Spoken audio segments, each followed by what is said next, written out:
तक exam oriented series के part 4 में आपका स्वागत है। आज हम लोग पढ़ेंगे substitution versus elimination and substitution based reaction. चलिए स्टार्ट करते हैं हम लोग। पहले हम लोग SN1 और SN2 के बारे में पढ़ चुके हैं। Now will study about problem based on SN1 and SN2।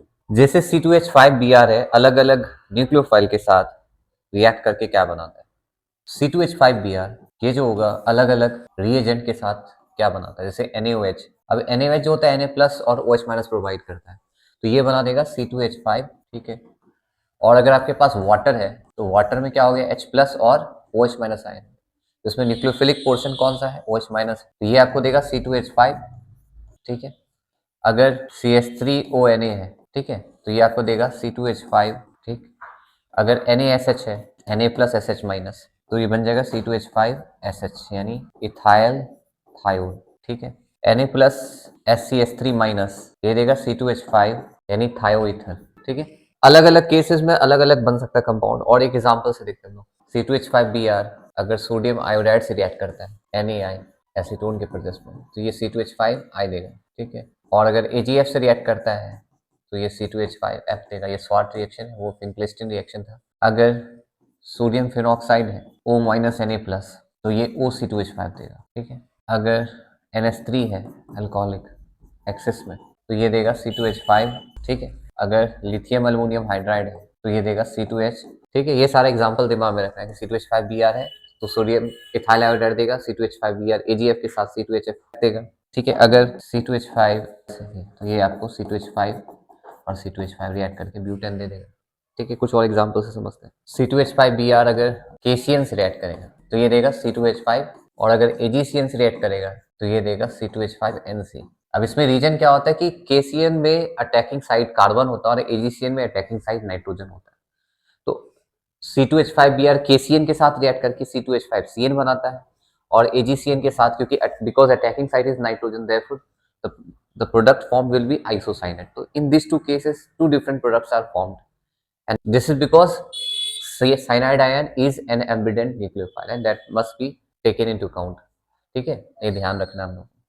उसी तरीके से KNO2 में भी वही कंडीशन अराइज होता है। KNO2 में नाइट्राइट बनेगा पहला, और अगर AgNO2 है तो ये नाइट्रो एल्केन दे देगा C2H5NO2। तो ये सारा रिएक्शन इंपॉर्टेंट है, जो भी कन्वर्जन आता है इसी सारे रिएक्शन का यूज करके आता है। तो अगर आपको रिएक्शन याद है तो आप कन्वर्जन भी आसानी से बना सकते हैं। कुछ एग्जाम्पल और कुछ कन्वर्जन से भी हम लोग समझते हैं। जैसे अगर आपको कह दे कि प्रोडक्ट आपको कह दे बनाने के लिए प्रोप 1 से प्रोप 1 टू प्रोपेन 1 ऑल, ठीक है। अब इसमें अगर आपको प्रोप 1 से प्रोपेन 1 ऑल बनाना है तो सबसे पहले तो स्ट्रक्चर बनाओ, क्या है CH3 CH double bond CH2। आपके पास जितना रिएक्शन आपके दिमाग में है उतने तरीके से आप कन्वर्जन बना सकते हो। तो सबसे पहला इसमें हम लोग, क्योंकि कार्बन 1 पे OL इंट्रोड्यूस करना है, तो Br हम लोग को एंटी मार्कोवनी कोएडिशन के तरीके से ऐड करना पड़ेगा। तो ये किसके प्रेजेंस में होता है, पहले ही बताया, anti Markovnikov coaddition takes place in the presence of peroxide, इसलिए इसको पेरोक्साइड इफेक्ट या क्रास इफेक्ट भी कहते हैं। अब इसमें जो होगा एंटी मार्कोवनी कोएडिशन के हिसाब से जो Br है वो उस कार्बन पे अटैच्ड होगा जिसमें ग्रेटर नंबर ऑफ हाइड्रोजन है, तो ये बन जाएगा CH3 CH2। अब ये एक्वस के वजह से ट्रीट करेंगे तो OH- will replace Br from its position and दस 1 प्रोपेन 1 ऑल इज फॉर्म्ड। तो इस तरीके से प्रोपेन 1 ऑल बन गए। तो ये कन्वर्जन आसानी से बन सकता है अगर आपको रिएक्शंस याद हो, ठीक है। अगर वही कह दे प्रोप 1 प्रोपेन 2 ऑल बनाना है तो कैसे बनाओगे, तो क्या करना है, प्रोप 1 बनाना है। अब इस केस में मार्कोवनी को एडिशन करेंगे MKV, तो बन जाएगा CH3 CH Br CH3 यानी 2 ब्रोमो प्रोपेन। अब 2 ब्रोमो प्रोपेन में अगर OH इंट्रोड्यूस करना है तो हम क्या करेंगे, कौन सा रिएजेंट यूज करेंगे, एक्वस KOH यूज करेंगे, because it will give OH- ion. अब ये OH- आयन जो होगा Br को रिप्लेस कर देगा, बना देगा CH3 CHOH CH3। तो ये दो अलग अलग केसेस में हुआ, एक तो प्रोप 1 से प्रोपेन 1 ऑल बनाए, एक प्रोप 1 से प्रोपेन 2 ऑल बनाए। तो रिएक्शन अगर मालूम है तो आसानी से कन्वर्जन बनाया जा सकता है, ठीक है। अगर हमको बनाना हो प्रोप 1 से 1 आइडोप्रोपेन तो कैसे बनाएंगे, प्रोप 1 × 1 आइडोप्रोपेन, ठीक है। तो ऐसे ही करना है, CH3 CH double bond CH2 HBr add कर दो, किस रूल से, एंटी मार्कोवनी कोएडिशन से। अब एंटी मार्कोवनी कोएडिशन से अगर ऐड करेंगे HBr को तो बन जाएगा 1 ब्रोमो प्रोपेन, ठीक है। अब 1 ब्रोमो प्रोपेन को सोडियम आयोडाइड से ट्रीट करेंगे। ये रिएक्शन फिंक्लेस्टीन रिएक्शन है, इंपॉर्टेंट है, तो इससे भी कन्वर्जन आसानी से बन सकता है।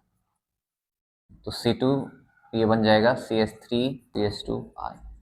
इस तरीके से हम आसानी से प्रोपोनिन से 1 आइडोप्रोपेन बना सकते हैं। अगर वही प्रोपोनिन से प्रोपोनिन टू 1 फ्लोरोप्रोपेन रहता तो कैसे बनाते? तो काम यही करना था, CH3 CH double bond CH2 HBr peroxide के प्रेजेंस में, तो ये बन जाता 1 ब्रोमोप्रोपेन और मेटालिक फ्लोराइड के साथ इसको ट्रीट कर देते हैं, यानी AgF के साथ इसको हम ट्रीट कर देते हैं। AgF प्लस F माइनस, ये बनाया था CH3 CH2F यानी 1 फ्लोरोप्रोपेन। ठीक है, इस तरीके से आसानी से हम सॉल्व कर सकते हैं सारा रिएक्शन। नेक्स्ट टॉपिक की तरफ बढ़ते हैं। अब ये सारे एग्जांपल शॉर्ट में याद रखें कि एल्काइल हैलाइड अगर सोडियम एल्कोक्साइड से रिएक्ट करेगा तो ईथर बनाएगा, अगर वो जो होगा RSNA से रिएक्ट करेगा तो थायो ईथर बनाएगा, अगर सोडियम KSH या NaS से रिएक्ट करेगा तो थायो अल्कोहल बनाएगा, और जब हम NH3 यूज करते हैं तो ये बनाता है अमाइन। ठीक है, अब ये अगर प्राइमरी अमाइन से रिएक्ट करता है तो सेकेंडरी अमाइन बनेगा, और अगर सेकेंडरी अमाइन से रिएक्ट करा तो टर्शरी अमाइन बनेगा। AgCN के साथ ये साइनाइड बनाएगा, और KCN के साथ ये साइनाइड बनाएगा, और AgCN अगर रहेगा तो आइसोसाइनाइड बनेगा। NO2 के साथ दो अलग रिएक्शन हो सकता है क्योंकि ये दोनों एम्बिडेंट न्यूक्लियोफाइल, तो एक में एल्काइल नाइट्राइड बनेगा और दूसरे में नाइट्रो एल्केन बनेगा। इसको हम लोग NCERT की इस टेबल से समझ सकते हैं, ये याद रखो, टेबल बहुत इंपॉर्टेंट है।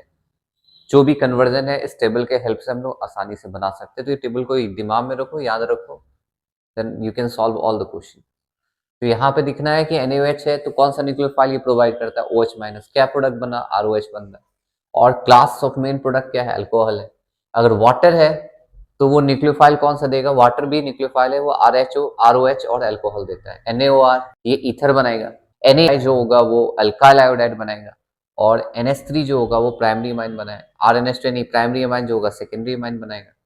KCN cyanide minus ion देता है, attack primarily takes place from carbon side, therefore nitrile is formed, और AgCN कोवलेंट कंपाउंड है, therefore attack takes place primarily from nitrogen side, इसलिए ये आइसोसाइनाइड दे रहा है। KNO2 में अटैकिंग साइड नाइट्रोजन है तो अल्काइल नाइट्राइड बनेगा। AgNO2 में अटैकिंग साइड नाइट्रोजन होता है इसलिए नाइट्रो एल्केन बनता है। अगर सिल्वर एसिटेट है तो ईस्टर एज मेन प्रोडक्ट बनेगा, और अगर लिथियम एल्यूमिनियम हाइड्राइड है तो H माइनस आयन देता है, therefore the main product will B hydrocarbon. ठीक है, और अगर कोई ऑर्गेनोमेटेलिक है R माइनस M प्लस है तो ये एल्केन बनेगा, यहाँ एडिशन जुड़ जाएगा nucleophile.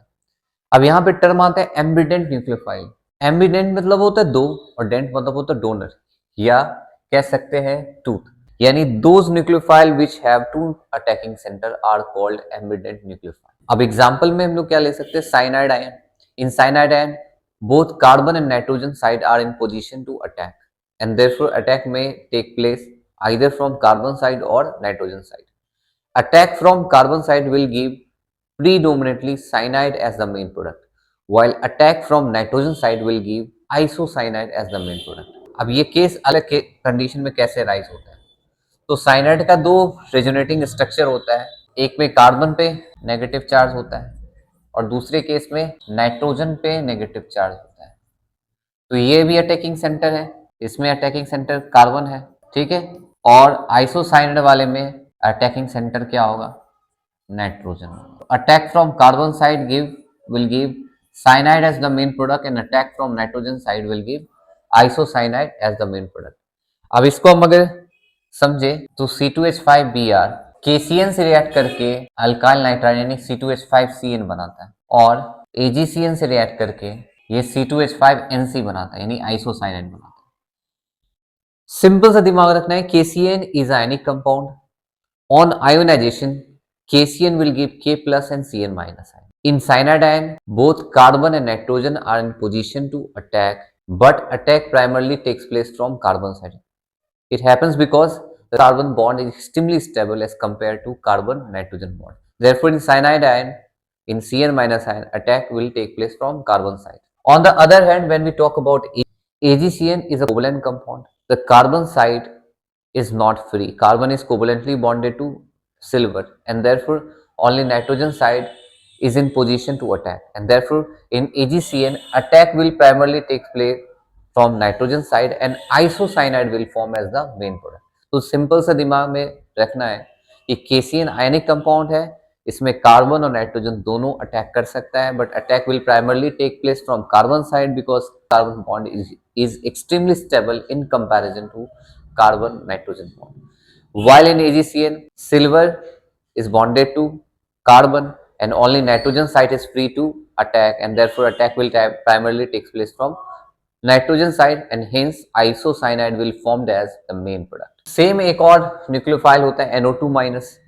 In NO2 minus ion, both nitrogen and oxygen side are capable of attacking, but attack may either take place from nitrogen side or oxygen side depending upon the point of attachment. If nitrogen side is free, then attack will take place from nitrogen side. If oxygen side is free, the attack will take place from oxygen side. Now we'll study about elimination reaction. Elimination reaction is mainly given by saturated compound. तो दिमाग में रखना है, elimination में हम लोग haloalkanes में dehydrohalogenation reaction पढ़ेंगे। तो इसमें दिमाग में क्या रखना है कि alkyl halide containing at least one beta hydrogen when heated with alcoholic KOH, there is elimination of hydrogen from beta position and halogen from alpha position, and thus alkene is formed as the main product. So since there is removal of hydrogen and halogen from this compound, therefore this reaction is known as dehydrohalogenation reaction. The word De stand for deletion. That means dehydrohalogenation means deletion of hydrogen halide. पहले तो ये दिमाग में रखेंगे, ये reaction जो है beta elimination है, और बीटा पोजीशन से हमको क्या रिमूव करना है, हमको रिमूव करना है हाइड्रोजन। जैसे जस्ट फॉर एग्जांपल ये हम X ले लिए, X में भी क्लोरीन और ब्रोमीन, ठीक है। कोई बेस ले ले, ठीक है, और ये बीटा पोजीशन है। बेस जो होता है वो बीटा हाइड्रोजन पर अटैक करता है, और फाइनली जो होता है वो बनाता है alkene as the main product. Base जो होगा प्रोटॉन ऑब्स्ट्रैक्ट करेगा, और X माइनस जो होगा वो लिविंग ग्रुप, ये अपना पोजीशन छोड़ देगा। तो ये दो अलग दिमाग में रखना है। यहाँ पे अगर अटैक हाइड्रोजन पे होगा then elimination product will form, and अगर attack carbon carrying leaving group होगा तो सब्स्टिट्यूशन प्रोडक्ट बनेगा। कुछ एग्जांपल से हम समझते हैं। जैसे 1-क्लोरोब्यूटेन को अल्कोहलिक के वजह से ट्रीट करेंगे तो क्या बन सकता है। याद रखो जितना ज्यादा बीटा पोजीशन होगा उतना प्रोडक्ट बनने की चांसेस होती है। जैसे यहाँ पे अल्फा पोजीशन क्या होता है, अल्फा क्या होता है, फंक्शनल ग्रुप के नेक्स्ट पोजीशन को अल्फा कहते हैं और अल्फा के नेक्स्ट पोजीशन को बीटा कहते हैं। यहाँ पे एक ही बीटा पोजीशन है और अल्कोहलिक वेज से ट्रीट करते हैं, तो अल्फा पोजीशन से हम लोग क्या हटाएंगे, अल्फा पोजीशन से हेलोजन हटाएंगे। इसको तोड़ के लिखते हैं हम लोग, अल्फा से हम लोग हटा दिए हेलोजन और बीटा से हटा दिए हाइड्रोजन, शॉर्टकट में दिमाग रखना, और अल्कोहलिक के वेज से ट्रीट कर दिए, ठीक है। ऐसे हम ये रिएक्शन E1 और E2 से भी बना सकते हैं, बट बोर्ड के हिसाब से शॉर्टकट में हम लोग समझेंगे। वही अगर G का होगा तो E1 और E2 भी पढ़ेंगे। तो ये बन गया ब्यूट-1-इन, यानी 1-क्लोरोब्यूटेन विल गिव ओनली ब्यूट-1-इन, ठीक है। अगर 2-क्लोरोब्यूटेन रहता तब क्या बनता, जैसे मान लो ऐसा है कंपाउंड 2-क्लोरोब्यूटेन, ठीक है। अब इसमें ये अल्फा हो गया, ये बीटा हो गया, एक को बीटा-1 मान लिया, एक को बीटा-2 मान लिया, ठीक है। तो इसमें दो अलग प्रोडक्ट बनता, बीटा-1 एलिमिनेशन में क्या बनता और बीटा-2 एलिमिनेशन में। बस बीटा-1 बीटा-2 जस्ट दो डिफरेंट बीटा पोजीशन को आइडेंटिफाई करने के लिए यूज किया गया, ठीक है। ये एक ही चीज बता रहा है, अगर बीटा-1 से हाइड्रोजन हटाए, यहाँ से अगर हाइड्रोजन हटाएंगे तो इस और इस पोजीशन के बीच डबल बॉन्ड आ जाएगा, यानी आपका क्या बन जाएगा, ये बन जाएगा ब्यूट-2-इन बन जाएगा, ये बन गया ब्यूट-इन, ठीक है। और अगर बीटा-2 एलिमिनेशन करते हैं तो बन जाता है ब्यूट, ठीक है, बीटा-2 में। तो यहाँ पे देखना है, यहाँ से हाइड्रोजन हटाए तो यहाँ पे डबल बॉन्ड आएगा, इस पोजीशन पे डबल बॉन्ड आना चाहिए, ठीक है, इस पोजीशन पे डबल बॉन्ड आना चाहिए, किसमें, बीटा-2 में, ठीक है। तो एक बन गया ब्यूट-1-इन और एक बन गया ब्यूट-2-इन। अब इसमें से हमको आइडेंटिफाई करना है which one is major product and which one is minor product. Major मतलब जो कि रिलेटिवली ज्यादा अमाउंट में हो उसको मेजर कहते हैं, है ना, और जो कम अमाउंट में उसको हम लोग माइनर कहते हैं। तो ये रूल से हम लोग पता कर सकते हैं सेट-जेफ रूल से। सेट-जेफ रूल कहता है कि in dehydrohalogenation reaction the major product is that alkene which has greater number of alkyl group attached to double bonded carbon atom। तो इसमें देखेंगे डबल बॉन्डेड कार्बन एटम में इसके पास ज्यादा अल्काइल ग्रुप जुड़ा हुआ है, तो इसमें दो अल्काइल ग्रुप जुड़ा हुआ है, एक इधर और एक इधर। और यहाँ पे जो होता है डबल बॉन्डेड कार्बन से एक ही अल्काइल ग्रुप जुड़ा, वन अल्काइल ग्रुप, ठीक है। तो इसका अर्थ है कि जिसमें less number of alkyl group attached है डबल बॉन्डेड कार्बन से वो माइनर प्रोडक्ट होगा, और जिसमें greater number of alkyl group attached है वो मेजर प्रोडक्ट होगा। कुछ और एग्जांपल से हम लोग समझते हैं।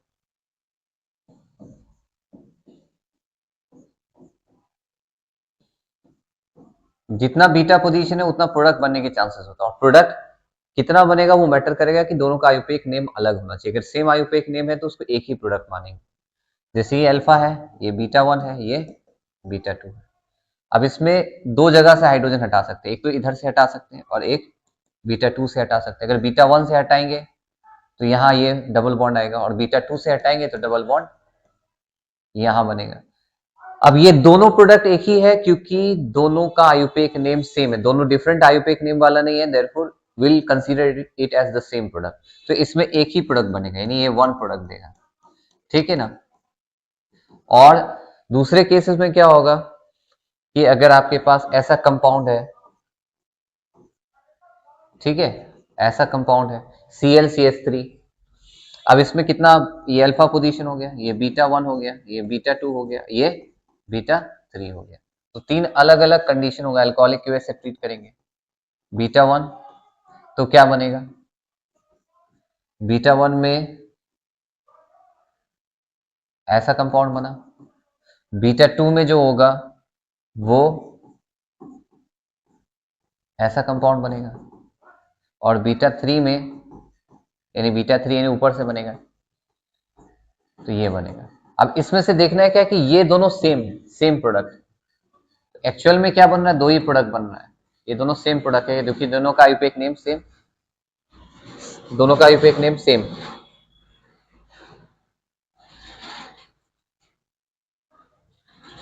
ठीक है, इसका अर्थ है कि इसका दो प्रोडक्ट होगा, एक तो ये हो गया और एक ये प्रोडक्ट बन गया। इसमें से ये मेजर कहलाएगा और ये माइनर कहलाएगा। ठीक है, इस तरीके से हम लोग एलिमिनेशन रिएक्शन समझ सकते हैं। एलिमिनेशन और भी अदर एग्जाम्पल हो सकता है, बस हमको देखना है कितना बीटा पोजीशन है उतना product likely, and depending upon the beta position we can identify the product formed after elimination reaction. दिमाग में ये भी रखना कि आयुपेक नेम सेम है तो प्रोडक्ट भी सेम ही माना जाएगा, डिफरेंट नहीं। ठीक है, अगर आपके पास ऐसा है कंपाउंड, ठीक है, तब अल्कोहलिक क्यूएच में क्या क्या बन सकता है ये खुद से बनाइए और समझिए। अब हम लोग पढ़ेंगे elimination versus substitution. There is always competition between elimination and substitution. The product will be formed depending upon the conditions. ठीक है, तो याद रखिए इसमें न्यूक्लियोफाइल एक बेस की तरह भी काम करता है।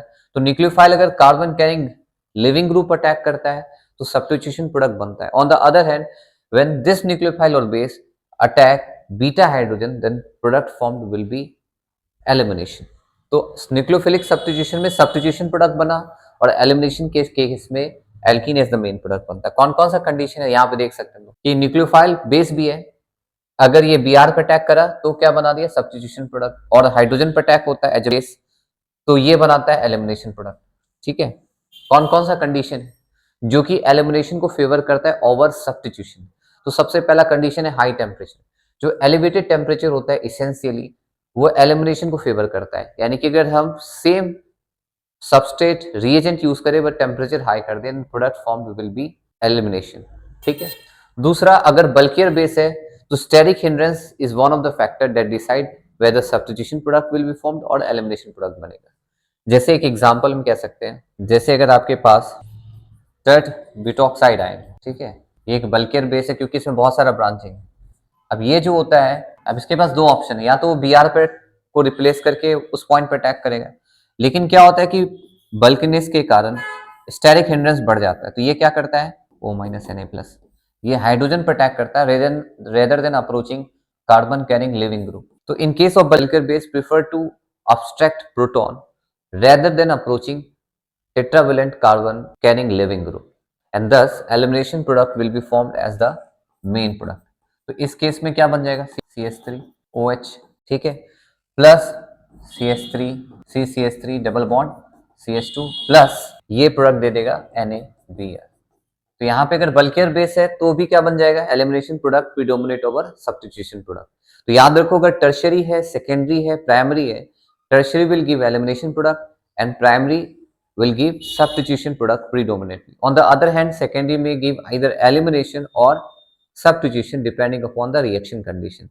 Here reaction condition will determine whether it will give elimination or substitution product. ठीक है, कुछ और कंडीशंस होते हैं जो कि डिसाइड करता है. अब सबस्ट्रेट स्ट्रक्चर में पहले बताया कि tertiary alkyl halide heavily favour elimination due to increase steric hindrance, है ना, और वो सब्स्टिट्यूशन को प्रिवेंट करता है. दूसरा, अगर कंसंट्रेटेड बेस है NaOH या KOH, it will give mainly elimination product. जैसे अल्कोहलिक KOH यूज कर दे या अल्कोहलिक NaOH यूज कर दे तो एलिमिनेशन को फेवर करेगा ओवर सब्स्टिट्यूशन. ठीक है, तो सबस्ट्रेट जो होता है वो स्ट्रॉन्ग बेस के साथ जो होता है वो एलिमिनेशन प्रोडक्ट देता है. ठीक है,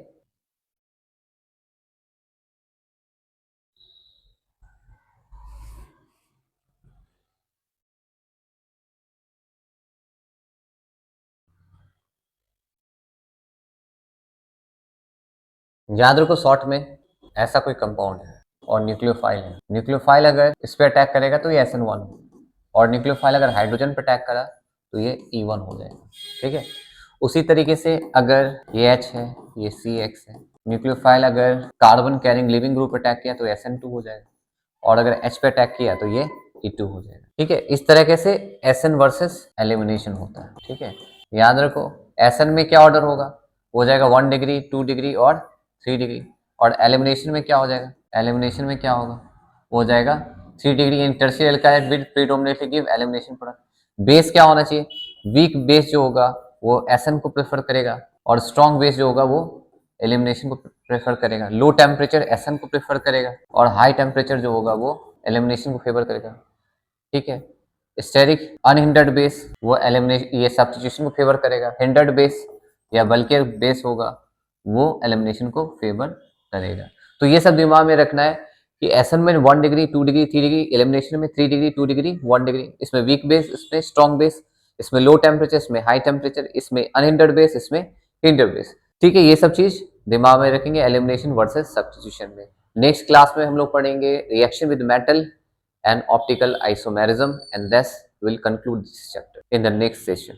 Thank you, Jai Hind. We'll meet in the next session.